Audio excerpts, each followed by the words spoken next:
विठ्ठल विठ्ठल विठ्ठल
विठ्ठल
विठ्ठल विठ्ठल विठ्ठल विठ्ठल विठ्ठल विठ्ठल विठ्ठल विठ्ठल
विश्वदेव सत्यत्वे देवतया जवळी असे पापनाशे दरुषणे काम क्रोध नाही चाली भूती झाली समता देवतया जवळी असे पापनाश दरुषणे ओ तुका मने भेदा भेद ओ तुका मने भेदा भेद गेला वाद खंडोनी देवतया जवळी असे पापनाशे दरुषणे यौंत प्रवेश मम वाचमिमां प्रसुप्तां संजीवयति किल शक्तिधर स्वधाम्नाम् अन्यांश हस्तश्चरणश्रवणत्वगादीन् प्राणान्नमो भगवते पुरुषाय तुभ्यं पांडुरंगा करो प्रथम नमः पांडुरंगा करो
पांडुरंगा करू प्रथम नमन दुसरे चरणा संताजिया कृष्णाय वासुदेवाय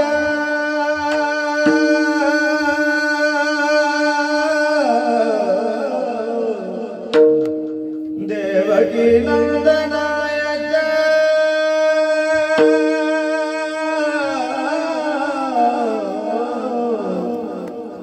नंद कुमाराय गोविंदाय नमो नमः। साऊंड वाजवण्यासाठी पहिले टाळ्या वाजवूया। बरहा पीडम नटवर वपुः कर्णियो कर्णिकारं विव्रतवास कनक कपीशं वैजयन्तीं जमाला रन्ध्रवेणुरदर्शदया पूरया गोपवृन्दे वृन्दारण्यं स्वपदरमणं प्राविशद गीतकीर्तिः यैवो यैवो यैवो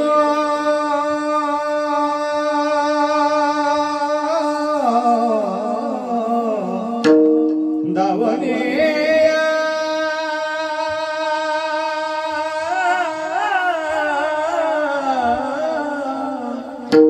विलंब कावाया लावियला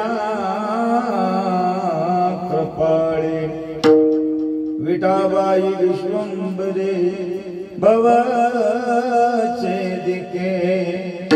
कुटे कुंडली समाये विश्वव्यापके न करे आता आळस वेरू वावया प्रगट करता दुर्यंतरू वावया प्रगट करता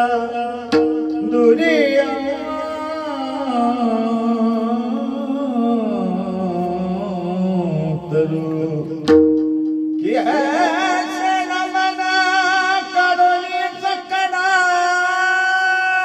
हरि कथा बोले वो बढ़िया बोला अज्ञानी मनोनिया पुलिया बाला चालवी सकळा नामा मने चालवी सकळा नामा मने ओ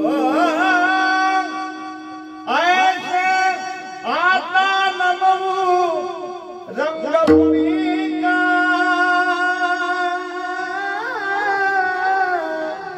कीर्तनी उभे होती लोका मृदंग टाळ सृष्टी देखा तया माझे नमन दंडवत हे हो भुकेल्या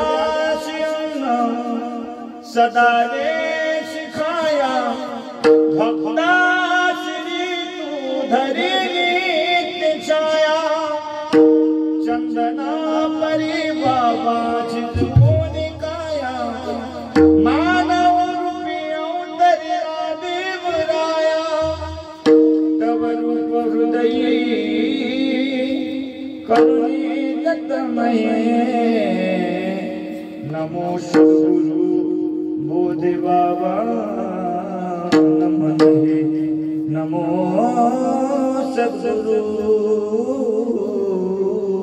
बोधि बाबा नमन हे सेवे लागी सेवा का जानो सेवे लागी सेवा का जानो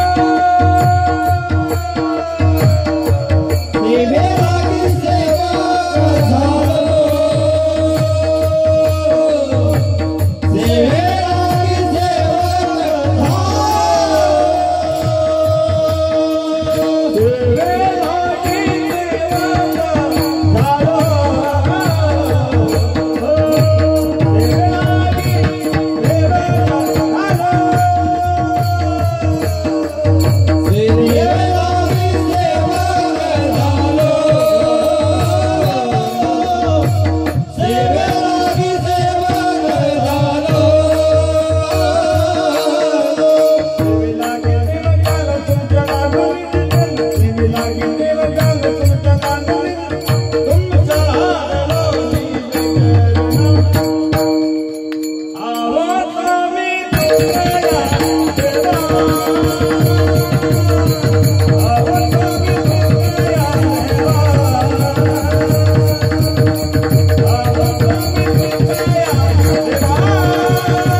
वाजला पाहिजे आहे का नाही. खरा श्रोता त्यालाच म्हणतो. तळमळीतून जर प्रगट झालेलं वाङ्मय असेल किंवा तळमळीतून प्रगट झालं, हृदयातून प्रगट झालेलं गीत का असेना महाराज, भजन तर दूरच दूर, गीतही म्हटलं तरी त्याच्यावर यथानुसार यथा प्रसंगेनं अनुसारेनं टाळी आपली वाजली तरच महाराज श्रोत्याचं श्रोतृत्व आहे आणि वक्त्याच्या वक्तत्वाला धारित असतं. जोरदार टाळ्या उद्या सर्वांसाठी. सुंदर वातावरण. आदरणीय हरिभक्तपरायण गायनाचार्य पांडुरंग महाराज असतील, आदरणीय आमचे हरिभक्तपरायण माऊली महाराज असतील, या दोघांच्याही सुंदर कंठामध्ये सरस्वती मातेचं निश्चित वास्तव्य आहे. जोरदार टाळ्या उद्या त्यांच्यासाठी. आमचे सुंदर महाराज मृदंगाचार्य आहे का नाही.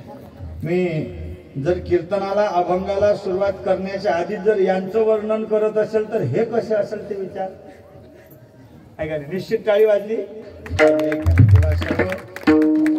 माता पिता बंधू आणि भगिनी या सर्वांच्या चरणाला स्पर्श करून सेवेकरता जो अभंग निवडलेला आहे तो श्रीमंत श्री संत वैराग्यवंत देवचे सुप्रसिद्ध साधू देवमान्य संत मान्य आणि लोकमान्य भगवान पंढरीश परमात्म्याच्या भक्तीमध्ये ज्यांनी आपल्या संसाराचं वाटोळं केलं आणि उत्तम संसार करून उत्तम परमार्थ सुद्धा सिद्धीला नेला आणि सदेह वैकुंठाला जाणारे एकमेव संत जगदवंदी श्री तुकोबाराय या अभंगामध्ये देवाचा पता आणि पाप निवृत्तीचं साधन सांगतात. विठ्ठल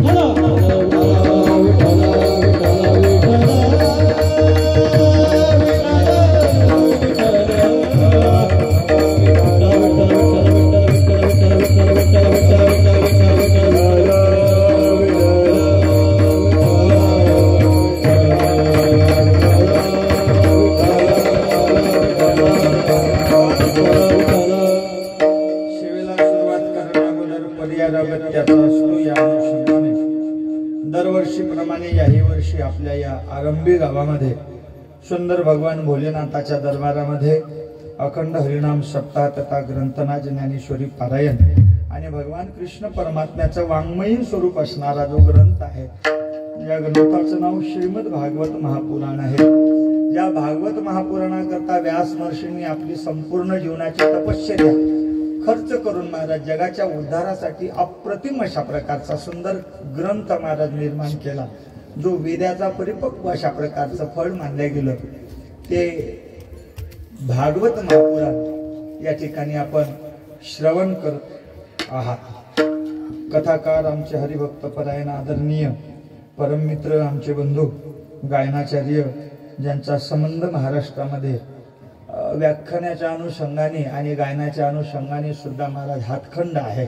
हरिओम महाराज निंबूडकर आताच ते प्रगट दिनाच्या कार्यक्रमामध्ये माझ्या कथेवर येऊन कीर्तनासाठी गेले. भेटीगाठी होत असतात, पण काय धावपळ जास्त आहे. मला वाटते अकोटला वगैरे कीर्तनाला गेले. मी आता उमरेडवरून भागवतावरूनच आलो आहे. तेव्हा आता कथा आता ज्या कार्यासाठी आपण वाहून घेतलं त्या कार्यासाठी तर महाराज धावपळ होणार आहे. तेव्हा आमच्या आदरणीय गुरुबंधू हरिओम महाराज निंबोडकर यांच्या सुमधुर सुंदर वाणीतून आपण भागवत कथेचं रसास्वादन करत आहे. ज्यांच्या श्रीमुखातून आपण ज्ञानेश्वरी ग्रंथाचं पारायण श्रवण करत आहात, आमचे आदरणीय गुरुवर्य श्री पुरुषोत्तम बाबा यांच्या मुखातून आपण त्या ठिकाणी ज्ञानेश्वरी ग्रंथराज ज्ञानेश्वरीचं पारायण आपण श्रवण करत आहात. मला वाटते बहुसंख्येने आपण या ठिकाणी जर कीर्तनाला उपस्थित असाल तर ज्ञानेश्वरी पारायणासाठी सुद्धा बहुसंख्य समाज असते. या सर्व कार्यक्रमाचं नेतृत्व आमचे आदरणीय हरिभक्तपरायण परमार्थ अनुरागी, ज्यांनी आपला संपूर्ण जीवन महाराज पांडुरंगाच्या चरणी समर्पित करण्याचा निश्चय घेतला. ब्रह्मचारी व्रताचं पालन करून आपलं अनन्य भावाने महाराज आपलं जीवन पंढरपूर या क्षेत्रामध्ये ते वेचत आहे. आमचे आदरणीय गुरुवर्य मोतीराम बाबा राठोड हे या कार्यक्रमाचा आधारस्तंभ आहे. बाबांची प्रकृती बरी नाही तरी ते आपल्या गावाच्या प्रेमामुळे या ठिकाणी उपस्थित आहे. बाबांसाठी जोरदार टाळ्या होत्या. आजच्या कीर्तनाचं संयोजक अर्थात ज्यांनी आजचं कीर्तन घेतलेलं आहे हे सौजन्य श्री संतोष मनवर आहे का नाही, बरोबर आहे ना. मग कसं माझा चष्मा घरी राहिला आणि मी इथं आलो, बाबाजीचा चष्मा घेतला मी काळीबाजीचा, पण ते चष्मा आता ते खालीवर होत आहे, ते नाव सुद्धा खालीवर होऊ शकते. तर आमचे आदरणीय संतोषजी मनवर LIC अधिकारी यवतमाळ आणि स्वर्गीय भागीरथाबाई यांच्या स्मृतिप्रित्यर्थ गोपालराव ज्ञानेश्वररावजी चव्हाण कानोबा वेल्डिंग आरंभी या सर्वांच्या विद्यमानाने आजच्या कीर्तनाचं संयोजन आहे, सौजन्य आहे. सर्वांनी टाळ्या वाजून द्या यांच्यासाठी. प्रत्येक जण आपल्या परिवारासाठी, प्रत्येक जण आपल्या घराच्या प्रपंचासाठी ओढताळ करत असतात, खर्च विनिमय करत असतात, व्यापार करत असतात. पण परमार्थासाठी व्यापार करणारे, परमार्थासाठी खर्च करणारे हे दुर्मिळ अशा प्रकारचे व्यक्तिमत्व असतात. तुमच्या गावाचं विशेषत्व मी सांगतो. या गावातलं अशी विशेषता आहे की हे गाव महाराज जरी बंजारा समाजाने प्रफुल्लित झालेलं असेल किंवा विपुल प्रमाणात असेल, तरी पाहण्याचा दृष्टिकोन जरी लोकांचा या गावाच्याकडे जरी दुसरा असेल, तरी मी सांगतो तुमचं गाव कसं विशेषत्वाने प्रगल्भ, बुद्धिमान आणि परमार्थासाठी कसोटीचा प्रयत्न करणारे आहे 2 मिनिटात सांगून जातो.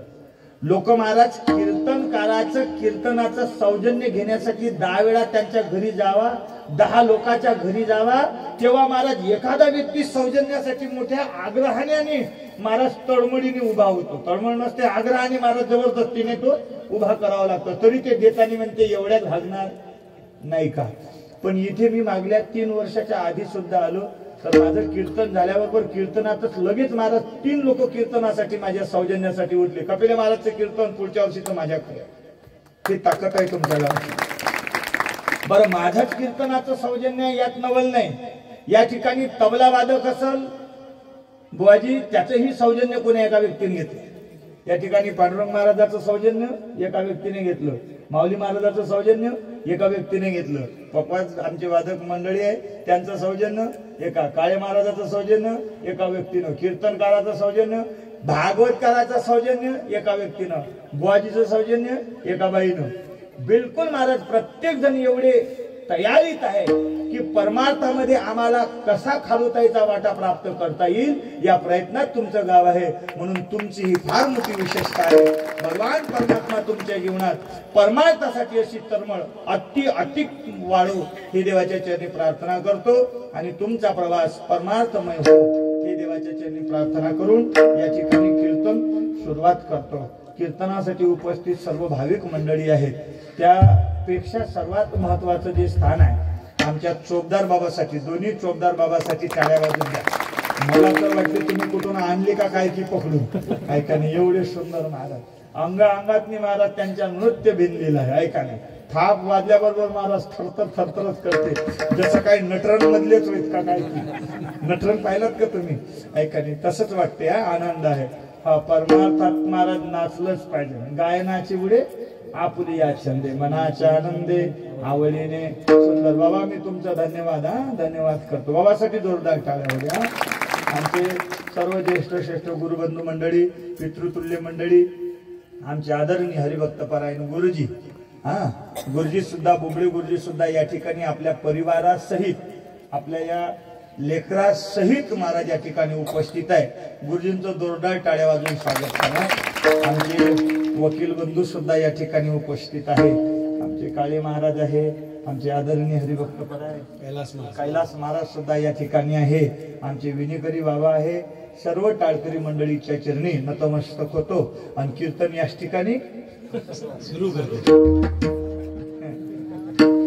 त्यांनी इशाराने सांगितलं, झालं आपलं कीर्तन, दागिनत्ता झालं आपलं कीर्तन. तेव्हा सर्वाच्या चरणी हो प्रभू तुम्ही महेशाच्या मूर्ती,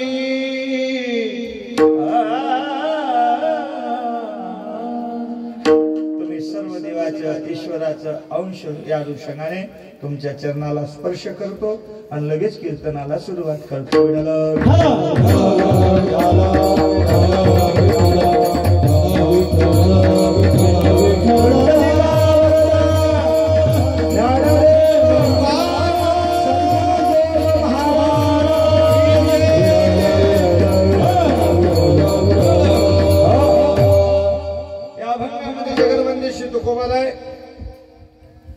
देवाचा पता सांगतात. कोणाजवळ देव आहे?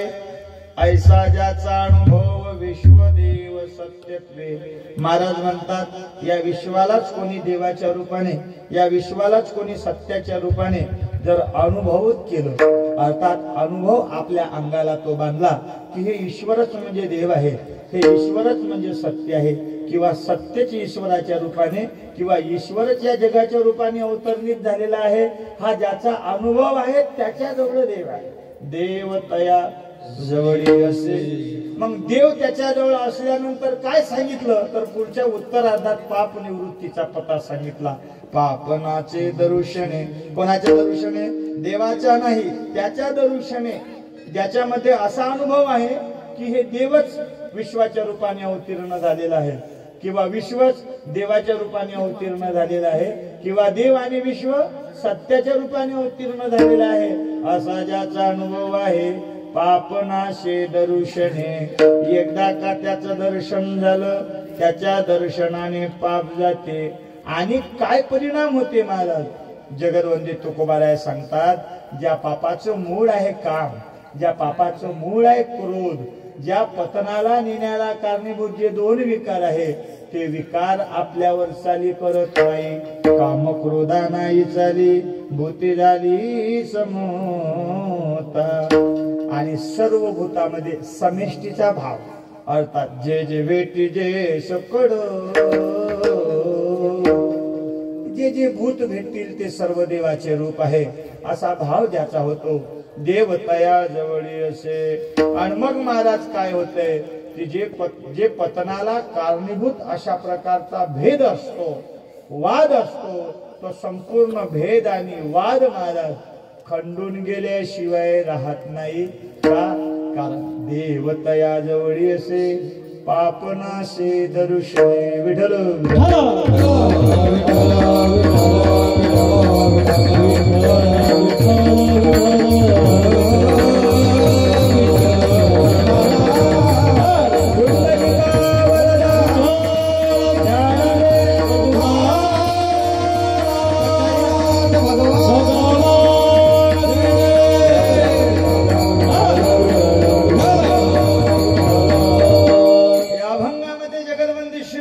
सांगतात की असा ज्याचा अनुभव आहे, कोणता अनुभव आहे की हे विश्व देव रूपाने, देव विश्व रूपाने, देव आणि विश्व सत्य रूपाने अवतरण झालेला आहे, असा ज्याचा अनुभव आहे त्याच्याकडे देव आहे। आता माझा प्रश्न असा आहे, असा जर त्याचा अनुभव आहे, ज्यांचा अनुभव आहे असा, कसा आता सांगितला तसा, अलग लक्षात, देव विश्व सत्य हे महाराज अवतीर्ण झालेलं आहे। विश्वच देवाच्या रूपाने, देवच विश्वाच्या रूपाने, विश्व आणि देवाच्या देवाच्या रूपाने सत्य महाराज अवतीर्ण झालेला आहे, असा ज्याचा अनुभव आहे त्याच्याजवळ महाराज पाप नाही, त्याच्याजवळ महाराज पाप राहत नाही, त्याच्याकडे काम राहत नाही, त्याच्याकडे क्रोध राहत नाही, त्याच्याकडे भेद राहत नाही, त्याच्याकडे वाद राहत नाही, असा या अभंगाचा सारांश आहे। पण माझा प्रश्न असा आहे महाराज, सत्याची कल्पना जगाबरोबर करता येत नाही, थोडस नीट आहे का? सत्याची कल्पना जगाबरोबर करता येत नाही, जगाची कल्पना ईश्वराबरोबर करता येत नाही। थोडस बारीक लक्ष द्या, जास्त काही मला कठीण सांगता येत नाही। आणि बाबाजी पुढे बसले त्याच्यामुळे आता दोन दोन पुरुषोत्तम झाले, पुढे पुरुषोत्तम आणि मागे पुरुषोत्तम, आणि ज्याच्यासाठी कीर्तन करतो तोही पुरुषोत्तम। पुरुषोत्तम बाबा आहे आणि पुरुषोत्तम दुसरे महाराज गुरुजी आहेत, त्याच्यामुळे आता जास्त बोलता येणार नाही, पण तरी बोलल्याशिवाय काही राहणार नाही, कारण मला बोलण्यासाठी तुम्ही देता आहे काही नाही काही, आहे का नाही? तुम्हाला समजलं ते, आहे का? अशा गोष्टी नाही समजलं तर महाराज मग काय समजणार, आहे का नाही?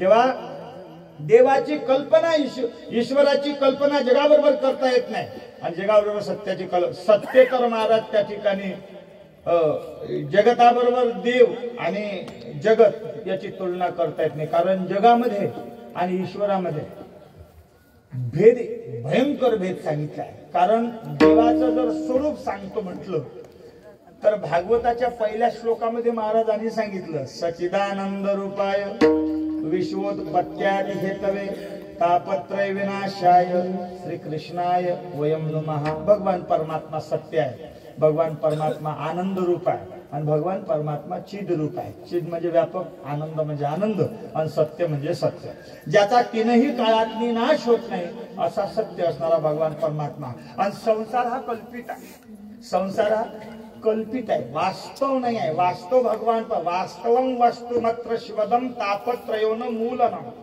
भागवतामध्ये वर्णन आहे। वास्तवं जगतम नास्ति वास्तवं ईश्वरम अस्ति। शास्त्रकार सांगतात जगत हे वास्तव नाही आहे, ते कल्पित आहे, आणि भगवान परमात्मा हे वास्तव आहे। म्हणून वास्तवं वस्तु मात्र शिवदम तापत्रयोन मूलनम, त्याचा जर महाराज आपण अनुकरण केलं, तो जर आपला केला तर तापत्रयोन मूलनम, तर तापाचं मूलन होते। कारण तो भगवान परमात्मा शाश्वत आहे, जगत अशाश्वत आहे। संसाराची महाराज जर विचार केला आणि देवाचा जर विचार केला तर संसार असत्य आहे आणि देव आहे सत्य आहे। प्रमाण कितीतरी आहे, सत्य तो सत्य तो सत्य तो विठ्ठल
सत्य तो विठ्ठला कागा दाविला जगदाकार। महाराजांचेच प्रमाण आहे, सत्य तू विठ्ठला कशाला दाविला जगदाकार, जगदाकार कशा दाखवला, आणि त्या जगाची कल्पना ईश्वराबरोबर करत आहे। हे कसं काय महाराज, जगाची कल्पना ईश्वराबरोबर करणे जरी चुकीची असेल तरी जगतामध्ये जन्माला आलेला जीव हो महाराज जगाच्या शिवाय वेगळा राहू शकत नाही, म्हणून जगाची कल्पना देवाबरोबर आहे। अजून दुसरं कारण सांगतो, कारण जे जगत महाराज असत्य आहे पण त्याच जगाला महाराज अधिष्ठान माझा परमात्मा सत्य रूपाने आहे, म्हणून त्या जगाला आपण सत्य रूपाने मानावं असं महाराजांचा आग्रह आहे। मानलं तर काय होते आणि नाही मानलं तर काय होते, याचेही महाराज काही प्रक्रिया सांगितलेल्या आहे। देवाला मानलं तर काय होते, नाही मानलं तरी काय होते, जगत असत्य मानलं तर काय होते, सत्य मानलं तर काय होते, सत्य मानलं तर काय होते त्याचंही तुम्हाला उत्तर देतो, असत्य मानलं तर काय होते, दोन्ही प्रमाण तुम्हाला मी सांगून जाईल। सत्य जर जगाला म्हटलं तर माणूस फसल्याशिवाय राहत नाही, आणि असत्य जर जगाला मानलं तरी माणूस फसल्याशिवाय राहत नाही। तुम्ही महाराज दोन्ही ऐकून फसाल, कसं काय, त्याचं कारण आहे। असत्य जर जगाला मानाल, असत्य जर जगाला मानाल तर त्याच जगाला आधार भगवान परमात्मा आहे, म्हणून ज्याला आधार भगवान परमात्मा आहे, सत्याचं अधिष्ठान जर या जगाला आहे तर ते असत्य कसं होऊ शकते, म्हणून त्याला असत्य माणूस सुद्धा फसल्याशिवाय राहणार नाही। मग सत्य मानलं तरी फसणार। आमचे गुरुजी महाराज याला अहंतेची आणि ममतेची महाराज ज्ञानोबारीचं फार सुंदर ओवी आहे। ज्ञानोबाराय म्हणतात हे ममता आणि अहंता हे ज्यांनीही अंगीकारली त्याला फसल्याशिवाय पर्याय नाही। अहंताही अंगीकारली तरी फसावं लागतं, आणि ममताही अंगीकारली तरी फसावं लागतं। कसं, मी म्हंटल तरी फसलं आणि माझं म्हंटल तरी फसलं, मी म्हंटल तरी फसलं आणि माझंही म्हंटल तरी फसलं। मग हे कसं मानायचं आहे, तेरा तुझको अर्पण क्या लागे मेरा, ओम जय जगदीश हरे, तेरा ओ स्वामी सब कुछ है तेरा, तेरा तुझको अर्पण क्या लागे मेरा।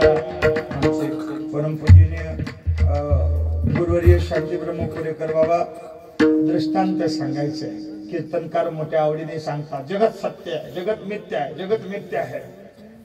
सगळ्या लोकांना पटलं जगत मिथ्या आहे, जगत मिथ्या आहे. बरं लोकांनी पटलं यात नवल नाही, कमिटीलाही पटलं जगत काय आहे, मिथ्या आहे. कीर्तन झालं महाराज बसूनच आहे, कीर्तन झालं महाराज बसूनच आहे. महाराज वाट पाहत आहे कमिटीची, कमिटीच येत नाही आहे. तेव्हा महाराजाला म्हणावं लागलं माझा टाइम झाला, मला जायचा. कमिटीतल्या अध्यक्षांनी सांगितलं महाराज जा म्हणे, जगत मिथ्या आहे. मिळालं तुमच्या लक्षात? तुमच्या लक्षात येत नाही, हे माझी जमेची बाजू आहे. पुढच्या वर्षी हे सांगितलं तरी चालते, ऐका नाही. महाराज जगत मिथ्या आहे महाराज. म्हणजे हे तुम्ही सांगत होते जगत मिथ्या आहे म्हणजे हो कीर्तनासाठी. म्हणजे पुराणातले वांगे, पुराणात गुरुजी आमचे सांगत फार सुंदर.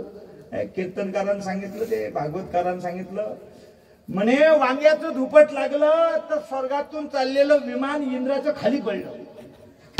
कोणाच्या धुपटानं? वांग्याच्या धुपटानं. मग वांग्याच्या धुपटानं म्हणे स्वर्गात चाललेलं विमान खाली पडलं. मग म्हणे विमान उठेच नाही. एकाच व्यक्तीने विचारलं म्हणजे तुम्हाला कसं काय माहित? गुरुजी म्हणे मी तिथंच होतो. विमान उठेच नाही. मग कोणीतरी बाईचं काहीतरी एकादशीच्या व्रताचं पुण्य पाहिजे होतं. त्या गावात एकादशी करणार कोणीच नव्हतं. एकादशी म्हणलं का काय म्हणे ते, एकादशी म्हणजे काय? पण त्या दिवशी एका डिंगडांगवाल्या हजबंडनं बाईला बेंड केलं होतं, म्हणजे मारलं होतं. हजबंडनं बाईला मारलं होतं, तिने उपवास धरला होता, म्हणजे खाल्लं नव्हतं. मग त्या दिवशी तिला उपवास अनायासे घडला. मग तिचं पुण्य खर्च केलं आणि ते विमान उडालं असं म्हणतं. म्हणजे एवढे खतरनाक वांगे आहे, एवढे खतरनाक वांगे आहे. वांगे खाल्ले पाहिजे का नाही? जर विमान वरचं पाळते महाराज तर तुमचं काय होईल ऐकाने विचार करा. मग दुसऱ्या दिवशी वांग्याची भाजी केली पंक्तीवाल्याच्या घरी. आणि महाराज ती मसाल्याची वांगी केली, टरटर आळगो उभं कापलं, मसाला भागवत करता करता तर महाराजाच्या नाकात भाजीचा आवाज गेला. महाराज म्हणे भाजी खतरनाक आहे. आणि गेलं जेवाले. साऱ्याली वांगे वाले बाई महाराजाली वाळीस. महाराज लोकांच्या ताटातले वांगे पाय, तोंडातलं पाणी तोंडातच गिरत जाय, पण वांग भेटे नाही. महाराज म्हणजे खतरनाक झालं. आपण महाराज वांग भेटत नाही.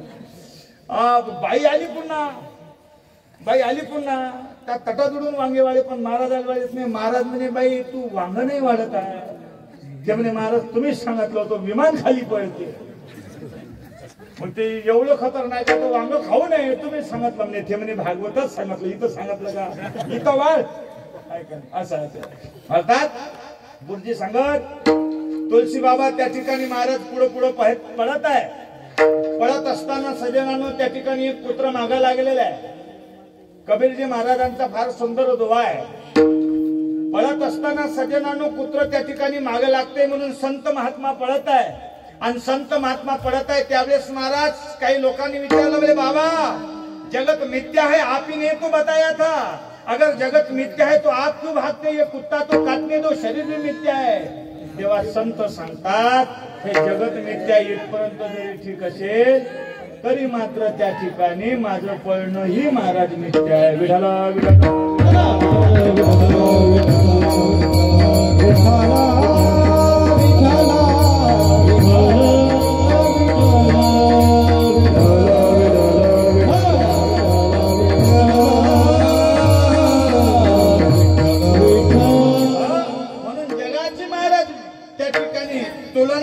परमात्म्याशी करता येत नाही, सत्याशी करता येत नाही. पण तरीही भगवान परमात्मा सत्य स्वरूप असल्यामुळे आणि देवाचं अधिष्ठान या जगाला असल्यामुळे महाराज या ठिकाणी हे वाक्य वापरतात. परिणामता या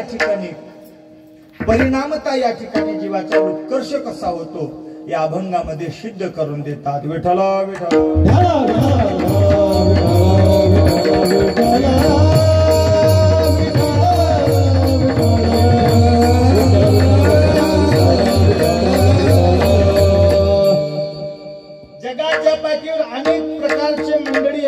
जगाच्या पाठीवर अनेक प्रकारचे गुन्हे असतात. जगाच्या पाठीवर अनेक प्रकारच्या खाणी असतात. प्रत्येक योनीमध्ये, प्रत्येक प्राण्यामध्ये, प्रत्येक गुणामध्ये महाराज गुणधर्माच्या विशेषत्वाने, प्राण्याच्या विशेषत्वाने अनेक वर्णाच्या अनुषंगाने सज्जनांना विडल विडल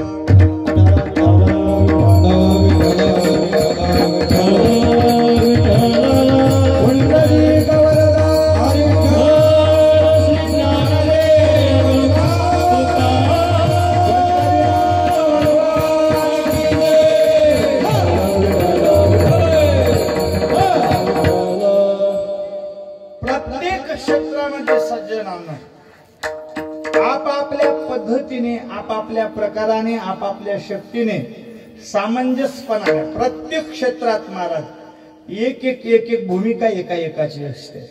त्या प्रत्येक भूमिकेमध्ये महाराज प्रत्येक क्षेत्रामध्ये जर तुम्हाला अग्रगण्य स्थान महाराज घोषित करायचं असेल, ते जागा जर आपल्याला प्राप्त करायची असेल, करून घ्यायची असेल, तर त्या क्षेत्रामध्ये प्रावीण्यता जर प्राप्त करून घ्यायची असेल तर आपल्याला अनुभव फार महत्वाचा असतो। अनुभव ज्या ज्या क्षेत्रातनी महाराज ज्याच्या जवळ आहे तो कुठेतरी उंच स्थानावर आहे। आज मुद्दा मी तुम्हाला समजून सांगण्यासाठी तुमची आणि इकडची तुलना 2 मिनिटात करतो। या लोकांच्या समवयस्कर मंडळी इथेही बसलेले आहे आणि इथे बसलेल्याच्या समवयस्कर मंडळी इथे सुद्धा आहे, पण इथे बसलेली मंडळी इथल्या मंडळीसाठी टाळ्या वाजवत आहे का? कारण यांच्याकडे जो विशेषत्वाने महाराज या क्षेत्रामध्ये जो हातखंड आहे, जो अनुभव आहे, तो तुमच्याकडे नाही आहे। म्हणून अनुभव महाराज प्रत्येक क्षेत्रामध्ये हा अग्रगण्य स्थान प्राप्त करून देणारा आहे आणि अनुभव असावा, पण कोणता अनुभव कुठपर्यंत मर्यादित आहे याचेही शास्त्रकाराने वर्णन केले आहे। सांसारिक अनुभव हा केवळ आणि केवळ सांसारिक लोकांपुरता मर्यादित आहे, आलं का लक्षात?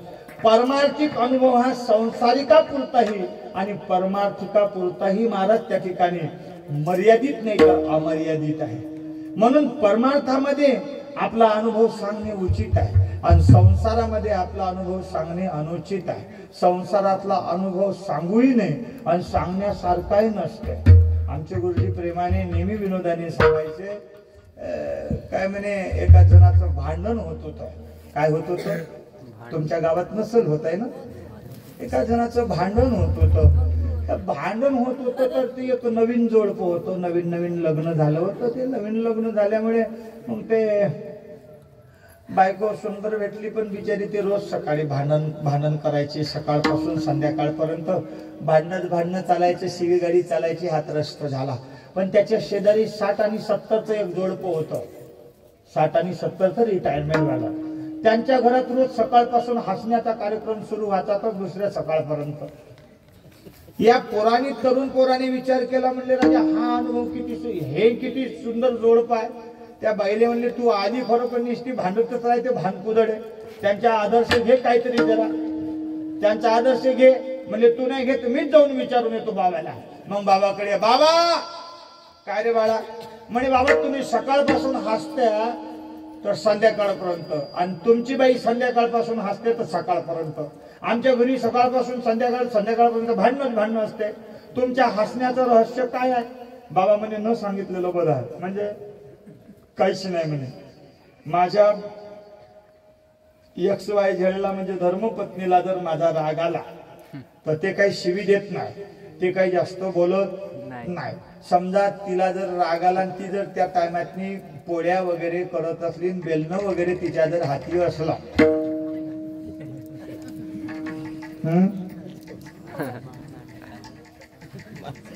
तुमचा काय अनुभव आहे? कसाच आहे का? तिच्या हाती जर बेलन असलं, बेलन समजते ना, पोळ्या लाटायचं, ते जर असलं आणि मी जर तिला काही बोललो आणि तिला जर ते आवडलं नाही तर ती माझ्यासोबत जास्त बोलत नाही, नो टाकिंग, गुपचूप बेलणं धरीन पटकन मारे, बेलणं धरती मला फेकून मारती। पण मला जर महाराज तिची सवय माहीत असल्यामुळे मी काय करतो, मी बारीक लक्ष देतो बोलल्यानंतर, बारीक पाहतो तिच्याकडे, तिनं बेलणं मारे, मग मी हसतो आणि मग मी म्हणतो घेणं कसं हुकलं, घेणं कसं हुकलं, म्हणजे बेलणं हुकल्यामुळे म्हातारं हसत आहे। कधी कधी असं होते की माझं लक्ष नसते, चुलीतलं झिलपी महाराज, लाकूड महाराज ती फेकून मारते, माझ्या पाटकडीत बसते, तेव्हा म्हातारी म्हणते घेणं आता कसं लागलं, घेणं आता कसं लागलं, म्हणजे लागलं तर ती हसते आणि हुकवलं तर मी असतो. हा अनुभव काही सांगण्यासारखा नाही आहे. अनुभव सांगण्यासारखा आहे महाराज. जगदवंदे तुकोबाराय म्हणतात अनुभव सांगण्यासारखा आहे. कोणता आहे? त्या भगवान परमात्म्याची प्रचिती, तो भगवान परमात्मा प्राप्त व्हावा आणि ते आम्हाला सांगण्यात यावा. तुकोबाराय म्हणतात हो तुका म्हणे साक्षी आले, तुका म्हणे साक्षी आले, तुका म्हणे साक्षी आले, तुका म्हणे साक्षी आले, प्रगटा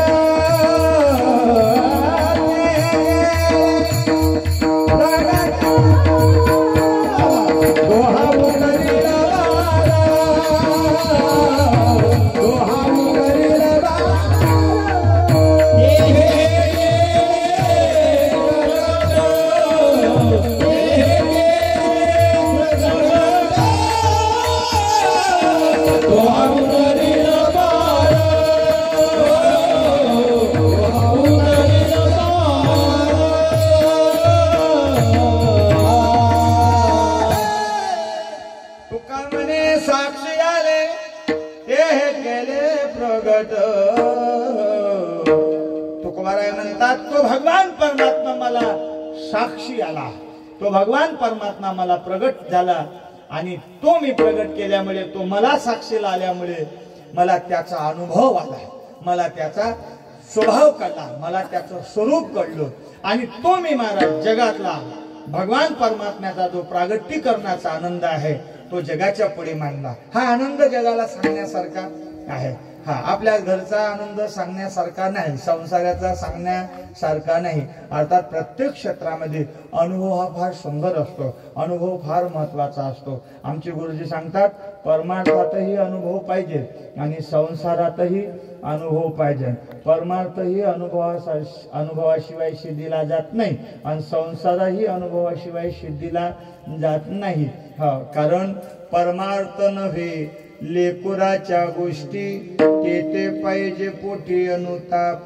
देव कसा प्राप्त करावा, कशाला यम म्हणतात, कशाला नियम म्हणतात, कशाला आसन म्हणतात, कशाला महाराज प्राणायाम म्हणतात, कशाला प्रत्याहार म्हणतात, कशाला ध्याना म्हणतात, ध्यान म्हणतात, समाधी म्हणतात, सविकल्प म्हणतात, निर्विकल्प म्हणतात, कशाला प्रवृत्ती निवृत्ती, जहद लक्षणा अजहद लक्षणा.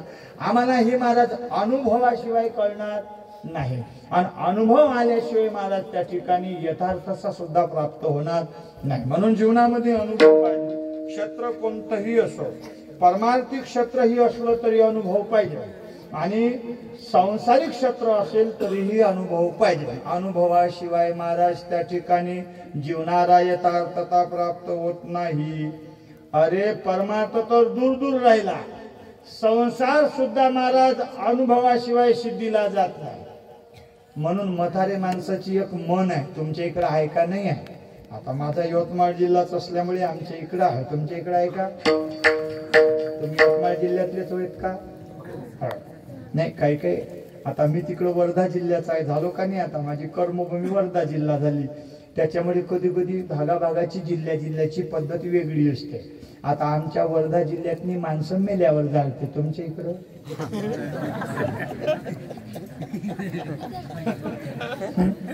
तुम्हाला आता करंट लागला का बघाले? आमच्या इकडं माणसं मेल्यावर जाळतात, तुमच्या इकडं मला जाऊ द्याल ना? म्हणजे ठीक आहे.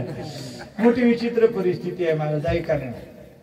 अनुभव महाराज त्या ठिकाणी हो. म्हणून एक मन आहे, जुनं ते जुनं ते बाबा म्हाताऱ्याला वाटून आपल्या लायकीचा महाराजांना आपल्यासाठी बोलत आहे. म्हातारे हो, जाता जाता पाया लागून 100-200 देऊन जा, तुमच्या फायद्याची गोष्ट सांगतो.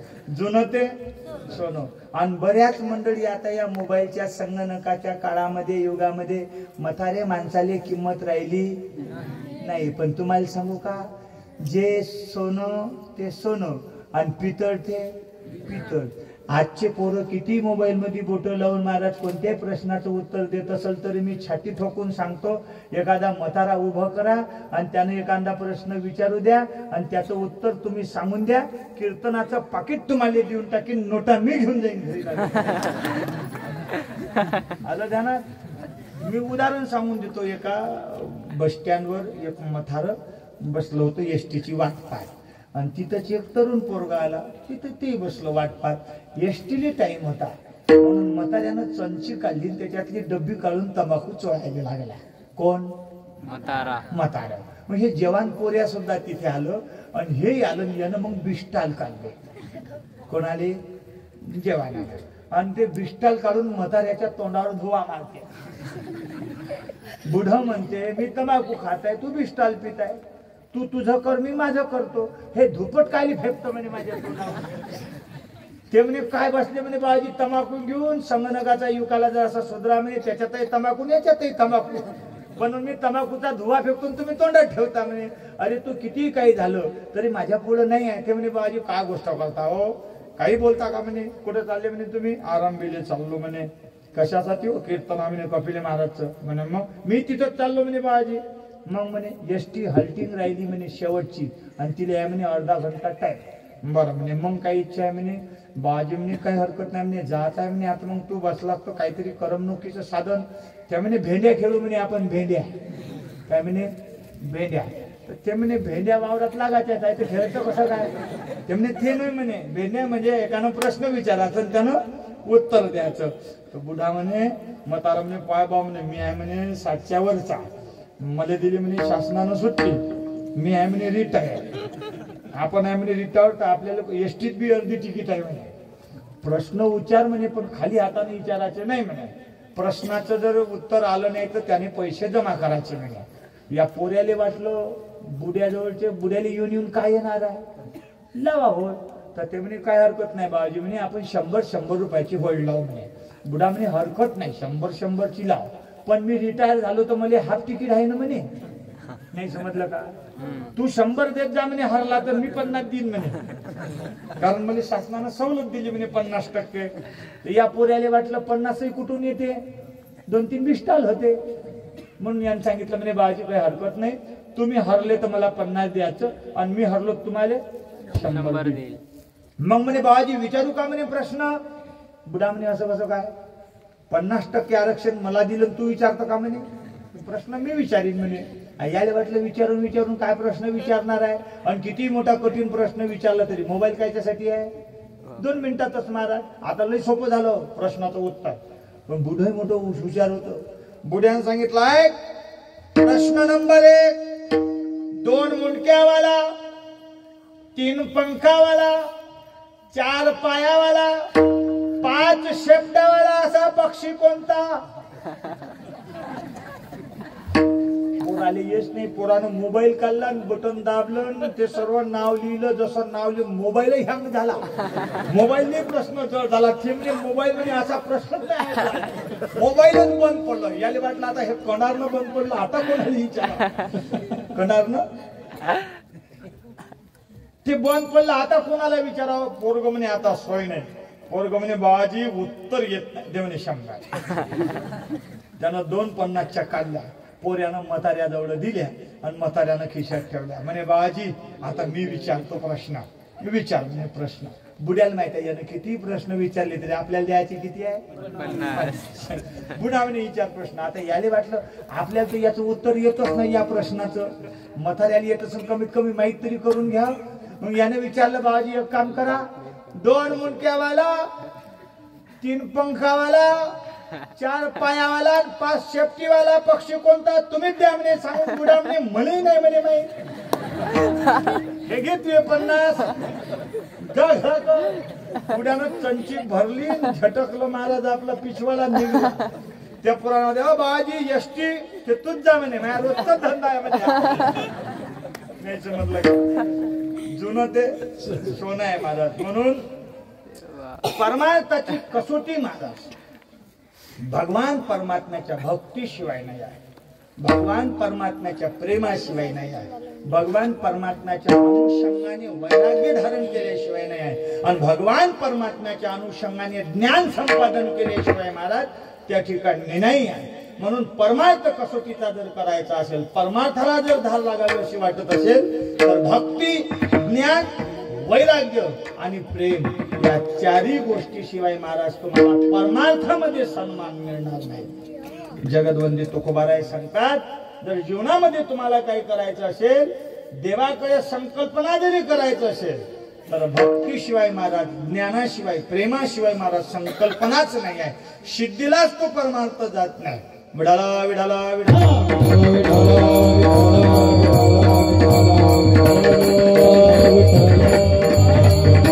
पण देव प्राप्त करायचं म्हटल्यानंतर सज्जनांनो ज्ञान कमावणं कठीण आहे. ज्ञान प्राप्त करून घेणं अवघड आहे.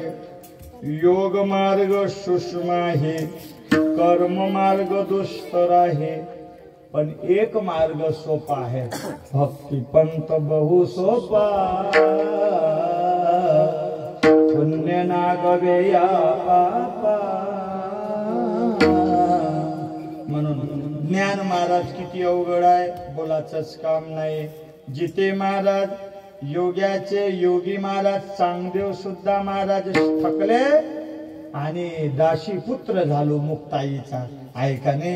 जिथं मुक्ताईच्या पुढे तो योग्याने, ज्याने योगाच्या बळावर 1400 वर्ष महाराज आपल्या मृत्यूवर विजय प्राप्त केला, तोही माझ्या मुक्ताईचा लेकरू बनायला तयार आहे. कुठे होते महाराज?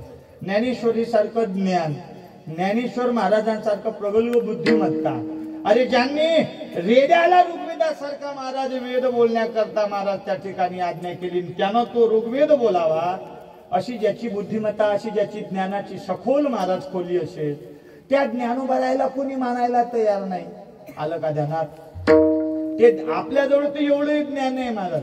ज्ञान प्राप्त करणे महाकठीण आहे. बरं, योगाचा जर विचार केला तर गीतेमध्ये फार सुंदर वर्णन आलेलं आहे. क्लेशोधिक तरस्तेषा व्यक्ता सक्त चेतसम अव्यक्ता ही गतिर दुःखम देहवद भीर व्याप्यते. ऐका, बुवाजी पुढे बसलेले आहे, ज्ञानोबारायची ओवी आहे. हो योगाची वाचा जे निघाले ना सुबटा, तया दुखाचा चिवाटा बघाला. पाहे लोहाचे चने जय पोतरिया पडती खाणे. ज्ञानोबा वर्णन करतात, ज्याचे दात पडलेले आहे त्याला भिजवलेले हरभरे नाही, तर लोखंडाचे हरभरे महाराज खायला दिली, आणि खायला दिल्यानंतर ज्ञानोबा ते पोट भरे की प्राणी, तो जीवानं जाईल, त्याला खाता येणार नाही एवढा महाराज. अहो आपल्या बसला बसला महाराज कीर्तनातनी 2 घंट्यातनी 260 वेळा मांडा बदलवण्याचा कार्यक्रम यशस्वीरित्या संपन्न होते. महाराजांनी पताही लागू दिल्या जात नाही, एवढे खतरनाक आम्ही प्राणी आहे. तर तो योग किती लवकर तुम्ही कराल? ऐका नाही, योग सोपा आहे का? हिमालयासारख्या दर्या खोऱ्यामध्ये महाराज उच्चतम अशा शिखराला, पहाडाला महाराजाचा वेळा घातलेला आहे. लता वेलीनं भरलेलं सुंदर असं हिमालय महाराज ते दृश्य आहे. आणि आपली तपश्चर्या सिद्धीला जावं, देव प्राप्त व्हावा म्हणून महाराज असंख्य वर्षापर्यंत त्या साधू संतांनी योग धारण केला. आणि असा देव वर्षानुवर्ष तपश्चर्या करून प्राप्त होत नाही, म्हणून महाराज स्वतःच्या हाताला बांधून घेतलं. हात पाय बांधलेले आहे, झाडाला उलट टांगलेलं आहे, विहिरीमध्ये धुवा केलेला आहे, आग पेटवलेली आहे, त्याच्यातही महाराज देव प्राप्त होत नाही. शरीराचं महाराज देहभान विसरलेलं आहे. तेवढ्यात महाराज पशु पक्षी यावं आणि त्या शरीराला बोचू बोचू खावं, टोचू टोचू खावं. आणि दुःखी सांगत एक कावळा आला आणि त्या साधूला, त्या योग्याच्या शरीराला टोचून खात आहे. तो साधू रडतो आहे, तो योगी रडतो आहे, आणि रडत असताना त्या कावळ्याला विनंती करतोय.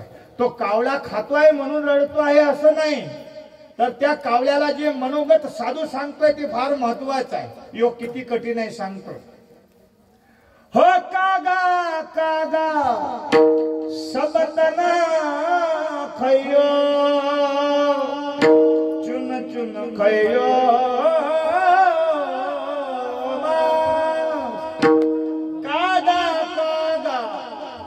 सोबत ना कयो चुन चुन खयो मास सिर्फ ये दो अखियार ने दयो प्रभु मिलन की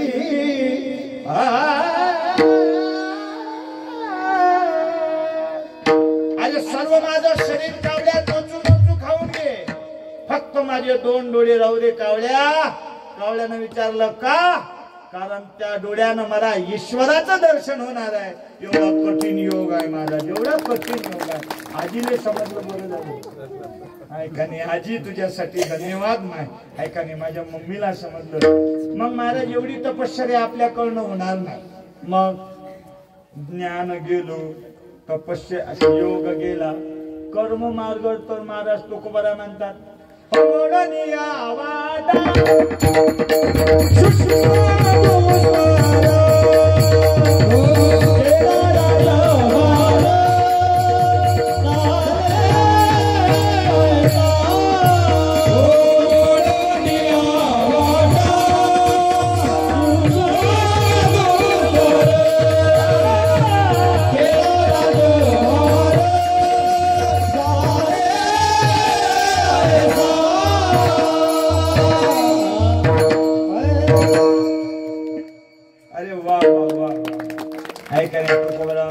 मोडून या वाटा सूक्ष्म दुस्तर केला राजभार चालेसा कर्म एवढं महाराज सूक्ष्म आहे करणाऱ्याला समजत तुम्ही म्हणाल कसं काय मी सांगून जातो करणाऱ्याला समजत नाही कोण केलं कोणाला भरावं लागतं सिद्धांत असा आहे कर्माचा कर्माची साम्य दशा सांगत असताना सुखदेवजी महाराज परीक्षितीला सांगतात की भगवान परमात्म्यालाही स्वतःच्या हाताने स्वतःच्या परिजनाचा नाश करून घ्यावा लागला स्वतःच्या परिजनाचा नाश भगवंताने करून घेतला यात नवल नाही भगवान परमात्म्याने स्वतःचाही नाश करण्यासाठी मागे पुढे पाहिलं नाही हे कर्माची महाराज अशा प्रकारे सूक्ष्मता काय बोलतात महाराज तुम्ही त्या पारध्याचं वगैरे उदाहरण तुम्हाला माहिती आहे पारध्यानं बाण वगैरे मारलं भगवान परमात्मा निजधामाना वगैरे गेले महाराज उद्या तुम्हाला शेवटच्या दिवशी सांगेल मला ते सांगायचं नाही मला सूक्ष्मता सांगायची आहे कर्माची किती सूक्ष्म आहे तुकडोजी महाराजाचं एक भजन आहे एका हाताने करीत असे दुसऱ्या हाताने इथेच लपसीला मोठ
भोगचारे सुखती नये कुणाला हो देव संत साधू राजा किंवा प्रजेला सुखदेवजी महाराज सुद्धा या कर्माच्या भीतीने महाराज गर्भत्याग करून महाराज असतात सर्व भगवान परमात्मा वगैरे तसे नग्नच पडून गेले सुखदेवजी महाराज वगैरे आहे का नाही मी काय आणि ज्यानं केलं त्याला भोगावंच लागतं कर्म एवढं सूक्ष्म आहे तुम्ही म्हणाल कसं, मी तुम्हाला दृष्टांत सांगून देतो, फक्त थोडस सहकार्य करजा.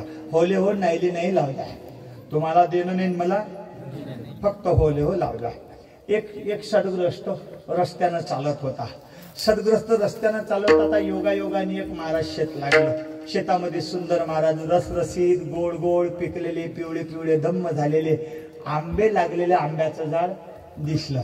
आता आंबे दिसल्यानंतर त्याच्या तोंडाला पाणी सुटलं आणि मग तो महाराज शेतकरी महाराज तो सदग्रस्त त्या आंब्याच्या झाडापर्यंत गेला आणि झाडावर चढून महाराज त्यानं आंबा तोडला, आंबा खाल्ला.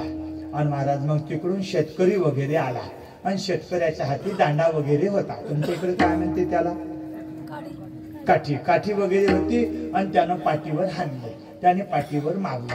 आता मी तुम्हाला सिद्धांत सांगतो. आता तो सदग्रस्त महाराज आंब्याच्या झाडापर्यंत गेला. फक्त आता तुम्ही बरोबर सांगा, चालण्याची क्रिया कोणाची, पाहण्याची क्रिया कोणाची, तोडण्याची क्रिया कोणाची सांगा. आता आंबा पाहिला कोणी, जेवले का तुम्ही? हा, आंबा पाहिला कोणी, ताला सुरात म्हणत जा. आंबा पाहिला कोणी, डोळ्याने, असं म्हणत जा. गेलं कोण, पाय, असं म्हणत जा. तोडला कोणी, हाताने. चावला कोणी, दाताने. रस टाकला कोणी, जिभेने. पचवला कोणी. आता तिथंच थांबा, पुढे नका थांबा. आणि हे सर्व करत असताना तो शेतकरी आला, आंबा खाल्ला, आंबा तोडला, माझ्या झाडाचा आंबा तोडला, त्याच्या हाती दांड होतं. म्हणजे रट्टे मारले. आता रट्टे खाल्ले कोणी, बरं मी म्हणतो या पाठीचं काही घेण देणं होतं का, काहीच नाही. आंबा पाहिलाही नाही पाठीनं, आंबा तोडलाही नाही पाठीनं, पाठ चढली बी नाही, पाठीनं चावला बी नाही, पाठीनं चाखला बी, पाठीनं पचवला बी, पण रट्टे खाल्ले कोण, सिद्धांत चुकला ना कर्माचा. कर्माचा सिद्धांत चुकला. ऐका, जगी जीवनाचे सार घ्यावे जाणून सत्वर, जैसे ज्याचे कर्म तसे फळ देतो ईश्वर देतो. पण या पाठीनं पाहिलाही नाही, हे पाठ तिथपर्यंत गेलीही नाही. पाठीनं झपले का तुम्ही, तोडलाही नाही, पाठीनं चावलाही नाही, पाठीनं रस चाकलाही नाही, पाठीनं पचवलाही नाही, पण रट्टे खाल्ले कोण, सिद्धांत चुकला का नाही. तोडणारा आलं, जाणारा आलं, पाहणारा आलं, चावणारा आलं, रस चाकणारा आलं, पचवणारा आलं, आणि रट्टे खाणारे आलं. मग जैसे ज्याचे कर्म तसे फळ देतो. सिद्धांत चुकला ना. पुढे मी दृष्टांत लांबवतो थोडासा, पा कसे जाग्यावर येतात तुम्ही. पाहिला कोणी, डोळ्याने. अच्छा म्हणाला ते तारा सरा. पाहिला कोणी, गेलं कोण, पाय. तोडला कोणी, चावला कोणी, रस चाकला कोणी, पचवला कोणी, रट्टे खाल्ले कोणी, आणि अश्रुधारा आल्या तरी कुठे, डोळ्या. ज्याने पाप केलं त्यालाच फळ भोगावं लागतं.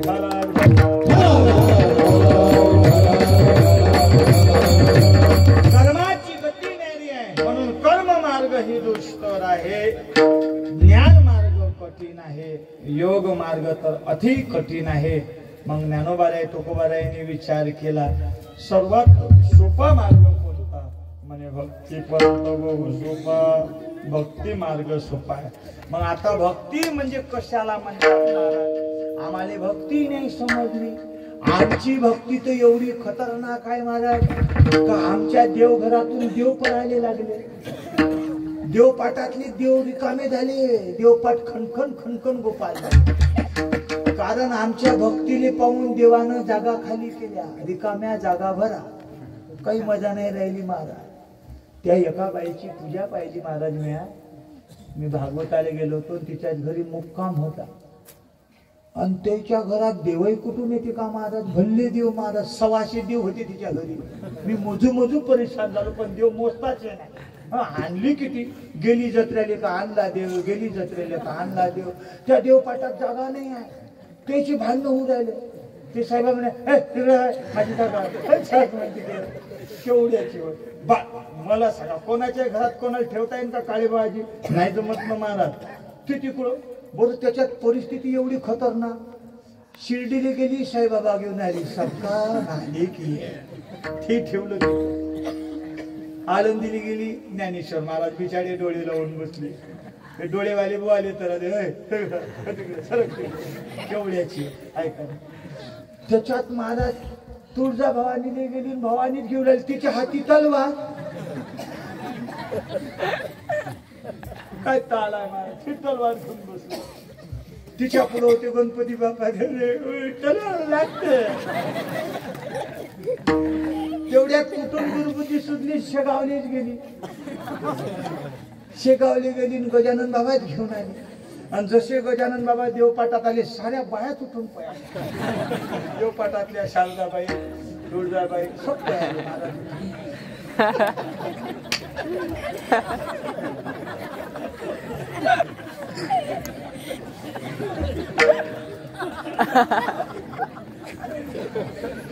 तुम्ही लेट करत आहे का?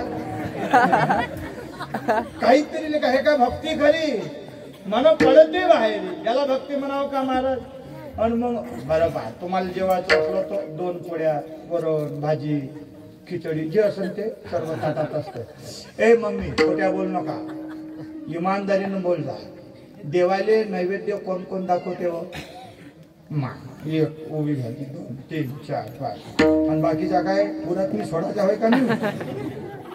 देवाले नैवेद्य. पण इमानदारीनं बोला, देवाले नैवेद्य केवढा असते? कान तरी मोठा असते कान. देवाची स्पेशल पोळी असते माझ्या, प्लेट एवढी छोटशी.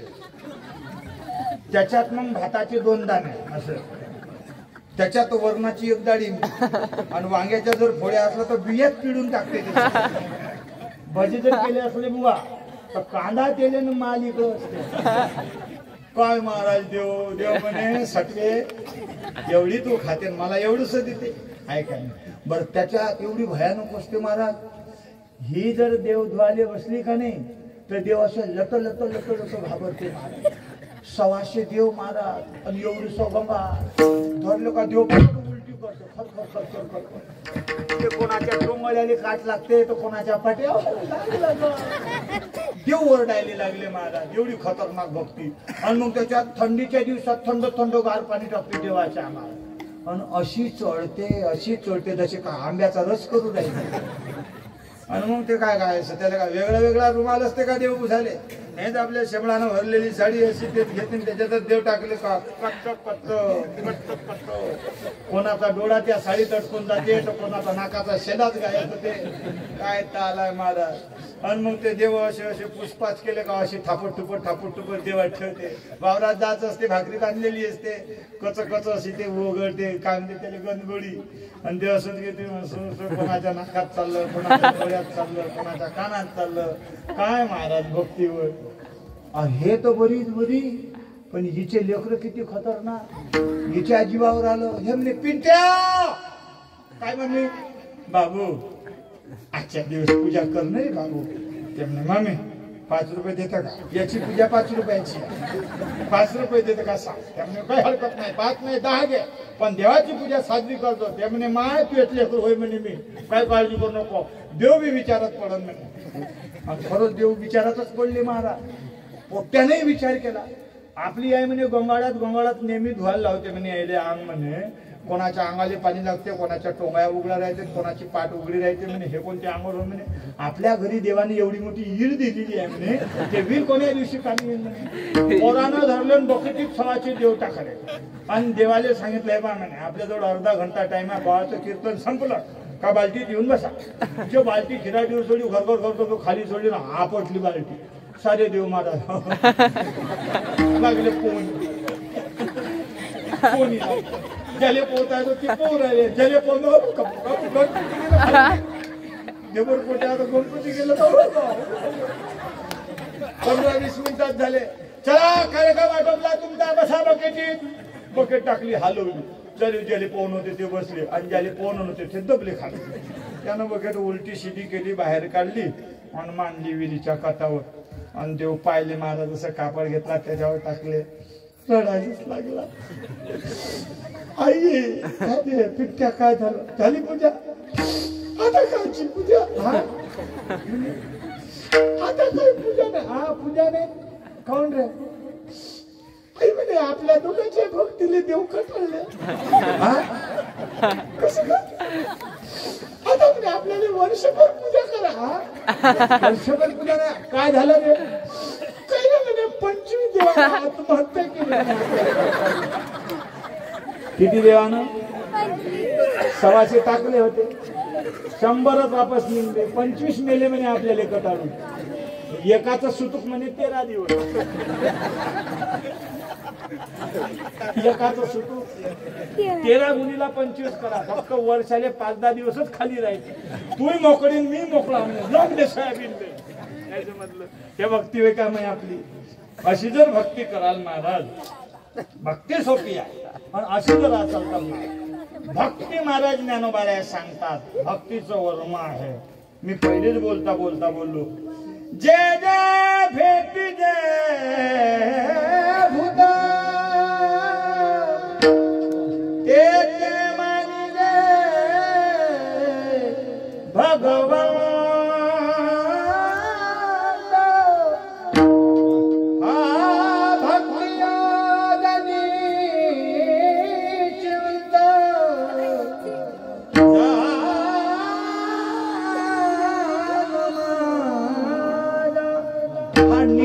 भक्ती योग जान माझा. जे जे जे भूत जो जो जीव भेटेल तो जीव देव आहे. जाणी जे भगवंत महाराज. हेच अभंगाच्या पहिल्याच्या Oh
माझा अनुभव आहे. भक्ती फार सोपी आहे. भक्ती एवढी सोपी आहे महाराज, आणि भक्ती फार कठीण आहे. भक्ती ते कठीण सोडावरील पूर्णी आहे का नाही. भक्ती कठीणही आहे, पण भक्ती केली तर सोपी आहे. प्रत्येक जीव जो आहे तो हा देवाचा अंश आहे, तो देव आहे. या भावनेनं जर केली महाराज, तर मग मारायला येणारा वाघ जरी असेल तरी तुमचा मित्र बनतो. मारायला येणारा महाराज रामेश्वर भट्ट का असेना, तो तुमची आरती लिहून जातो. हे तुमच्या जीवनातलं आहे. प्रत्येकाला देव मानून महाराज भक्ती करावं. ज्या दिवशी तुमच्या जीवनामध्ये प्रत्येक व्यक्ती हा ईश्वर आहे असा भाव होईल, त्या दिवशी तुम्हाला मंदिरात जाण्याची गरज पडणार नाही. तुम्ही जिथं उभा राहाल तिथं मंदिर निर्माण झाल्याशिवाय मंदिर फक्त भाव असा असावा. आणि आहे तोच महाराज आपण देवाचेच लेकर आहोत. अवघे देवाचीच बाळी, आपण देवाचेच लेकर आहोत. भगवान सुद्धा सांगतात ममैवांश जीव लोके जीवभूत सनातन मन षष्टानींद्रियानी प्रकृती स्थानी करुषिती. हे माझे के अंशे सर्वत्र जग व्यापिले असे. मनोनी भेद सांडोनी सरसे साम्य मज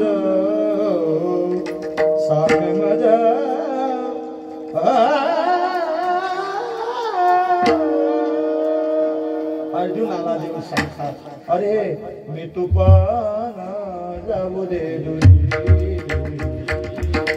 ये त्वची भोंगरी पांगलू हरी, ये त्वची भोंगरी पांगलू हरी, एकची भोंगरी पांगलू हरी, मी तू पण जाऊ दे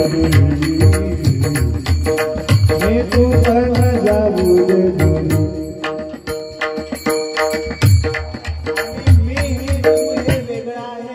हे दूर कर बाबा. पूजनीय बोले बाबा फार सुंदर चालल्या भजनाला म्हणायचे. मी तू आता सांगत नाही, वेळ झालेली आहे. आपले 3 मिनिट शिल्लक आहे. हा तेव्हा तुकोबाराय म्हणतात, ऐसा ज्याचा अनुभव विश्वदेव सत्यत्वे. आपल्या संप्रदायात नियमाप्रमाणे ज्यांना ज्यांना देवाने हात दिले असेल आणि ज्यांचे हात स्वतःचे असेल त्यांनीच वर करा. म्हणजे तुमच्या गावात बाजी सोडू ना. पुढे देवनाचे पांडुरंग नाचता नाचता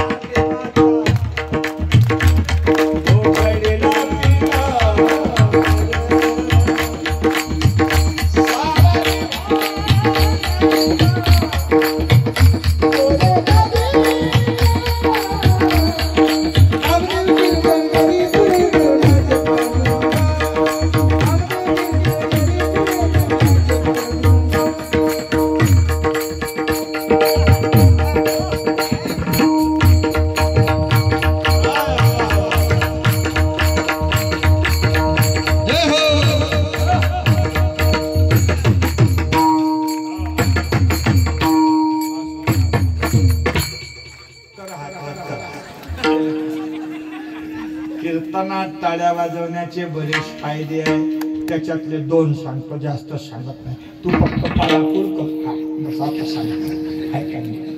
पहिला फायदा आहे का, ज्याने हात वर करणार पूर्णच खाली करून हातवर. हे मावशा, ज्याने कीर्तनात टाळी वाजवली त्याची धन रेषा वाढते. काय वाटते तुम्हाला? जर कोणाला रेषा समजत असेल तर माझ्या हाताची रेषा पहा. सध्या इथपर्यंत आली. बाजू तुम्हाला दिसते का? इथपर्यंत सध्या आहे. उद्या इथूनच निघते. तुम्ही म्हणाल इथून कसं निघते? दुपारी भागवत, संध्याकाळी कीर्तन आणि सकाळी काल्याचं कीर्तन. रोजचे सपाटे 3-3 पाकिट. हे इथपर्यंत खाजवत आहे का? निघा काय आता उद्या घरी गेल्या कर ना तुम्ही हातवर. एकच अजून एक सांग. ज्यानं कीर्तनात टाळी वाजवली त्याचे पाप निघून जाते. तुम्ही म्हणाल महाराज कुठं जाते? ज्यानं वाजवले त्याचे निघते, ज्यानं नाही वाजवली त्याच्या डोक्यात जाऊन बसते. तर हातवर अजून एक सांगता जास्त एकच सांग. ज्यानं कीर्तनात टाळी वाजवली त्याची आयुष्य रेषा वाढते. आपले 3 ऍक्सिडेंट झाले. 60च्या स्पीडनं, 80च्या स्पीडनं, 100च्या स्पीडनं. त्या चंची मधला, त्या पिशवी मधला तांब्याचा गळवा चपटा झाला, पण मला काहीच नाही झालं. म्हणजे ऍक्सिडेंट किती भयानक होता. तांब्याचा गळवा चपटा झाला, पण माझी हड्डी फॅक्कर ना हातवर. तुम्ही ते याचाच परिणाम आहे. रोज टाळ्या वाजवतो म्हणून बाल विवाह का नाव ज्या कोरा के साईया मार सके ना होय जगबैरी होय चाये बाल ना करा हातवर. शेवटचं सांगतो.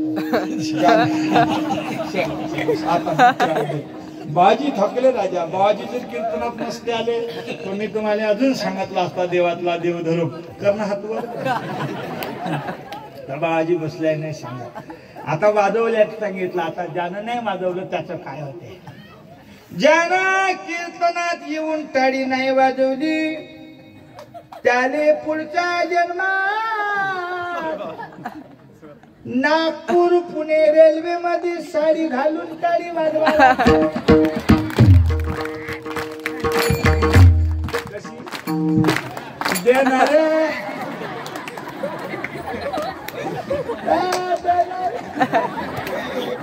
आलं का तुमच्या लक्षात? मग तुम्हाला जर रेल्वे टाळ्या वाजवायच्या नसेल तर इथं वाजवली पाहिजे का नाही? करा करा. मेरे कृष्ण कन्हैया लाल कहते कि मेरे भक्त यदि तूने सच्चे दिल से मेरे दरबार में ताली बजाई तो कसम से तुझे कहता हूँ. मेरे कृष्ण कन्हैया लाल कहते कि तूने यदि मेरे दरबार में सच्चे दिल से ताली बजाई तो कभी भी तुझे किसी के सामने ताली बजाने की नौबत नहीं आने दूंगा. और जिन्हें लगता है कि हमें कभी भी किसी के सामने ताली बजाने की नौबत ना आए तो प्रभु के दरबार में, भोलेनाथ के दरबार में दोनों हाथ उठा करके ताली बजाएगा प्रेम से. ओ विठल माधा माधा माधा माधा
विश्वदेव सत्यत्वे असा जर तुमचा अनुभव झाला तर काय होतंय? महाराज म्हणतात असा ज्याचा अनुभव झाला त्याचा जवळ देव सो देव तया जवळी असे पापन असेल ऋषणे. मग त्या व्यक्तीचा सुद्धा परिणाम सांगितलेला आहे. ज्याच्याकडे देव आहे त्याचं दर्शन झालं तर पहिला महाराज परिणाम सांगितला पाप नाश होतो. त्याच्यात अनेक महाराज दुसरा परिणाम सांगितला त्या अभंगाच्या तिसऱ्या चरणात काम क्रोधा नाही चाली भूती झाली समता. तुकोबाऱ्या एवढ्यावर थांबले नाही तर तुकोबाऱ्या अखिल कोर ब्रह्मांडाच्या परमात्म्यापर्यंत पोचण्यासाठी प्रतिबंध आणणारा जो भेद असतो, जो वाद असतो, तो वाद आणि तो भेद सुद्धा त्या दर्शनाच्या योगाने महाराज नष्ट होतो. असं अभंगाच्या तुका माने भेदा भेद तुका माने भेदा भेद तुका माने भेदा भेद तुका माने भेदा भेद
खंडोनी थोडीशी गेला गेला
ज्याला ज्याला काही वाटत असेल त्यांनी निश्चित माझ्या अनुषंगाने विचार केला पाहिजे. अर्थात मुलगा या भावनेने विचार करा. चुकत असतो आणि चुकल्याला वाट दाखवणारे सुद्धा असतात. मी नेहमी म्हणत असतो माझं कीर्तन ऐकत असताना ऐकणाऱ्यानं मुलगा म्हणून ऐकावं, भाऊ म्हणून ऐकावं, मित्र म्हणून ऐकावं. म्हणजे चुकलं तरी तुम्ही काही कमी जास्त बोलणार नाही, आपलाच विवाद जाऊ देवा. मी तर हे म्हणत असतो कीर्तनात आलेल्या माणसांना, स्त्रियांना वगैरे, तुम्हाला जर 4 पोरं असतील, ज्याला 5 असतील त्यानं मला 6वा मानावा. ज्याला 4 पोरं असतील, ज्या महिला मंडळीला 4 असतील त्या बाईनं मला 5वा मानावं पोरग. ज्या भाऊसाहेबाला 3 लेकरं असेल त्यानं मला 4था मानत जा. ज्या बाईसाहेबाला 2 असेल त्या बाईनं मला 3रं पोरग मानावं. ज्या भाऊसाहेबाला 2 असेल त्यांना 3रं मानावं. ज्या आईसाहेबाला 1 असेल त्यांना 2रं मानावं. ज्याला काहीच नसेल त्यानं मला पहिलं मानावं, दत्तक घ्यावं, तुमचा 7-12 मानावी करा आणि तुम्ही मोकाळेना मनानं मोकाळे व्हा. कारण हेच विनंती करतो. वाकोळी का नीट देव जाणे वारकरी शिक्षण संस्थेमध्ये आपल्याला जर 2-2 असेल तर एखादा मुलगा आळंदीला शिक्षण घेण्यासाठी पाठवा. विठ्ठल जय जय विठ्ठल जय जय हरी बोले